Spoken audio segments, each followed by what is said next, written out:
Good morning mga katubig. Nag-deliver and install ulit tayo ng isang water purification equipment na merong capacity na 400 gallons per day. So, magiging supply yan dyan sa dalawang unit ng ice cube machine para yung product nila ay purified ice cube. So, from the source, yan, dyan tayo mag-extract ng tubig papunta dyan sa ating RO equipment. So, dadaan ng pre-treatment, merong sediment filter, again, granular activated carbon, then polishing carbon. Then, yan ay itutulak naman ng booster pump. Itutulak siya sa kanyang RO. Kailangan niya ng mataas na pressure para makuha or maitagos yung pure water. Yan. Then, yan yung magiging, may kasama na siyang water storage tank. Diyan siya i-store. Then, dadaan naman siya ng post-treatment, which is the activated carbon. Papunta na po yan sa ice machine. Yan. Yan. Yan yung dalawang linya.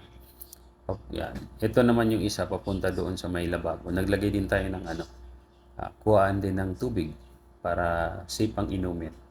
Yung lumalabas dyan ay purified water na. Then, yung supply dyan sa dalawang ice machine, purified na po. Yan. So,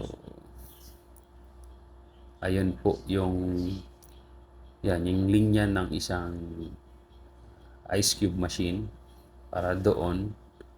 At yung isa naman ay para dito.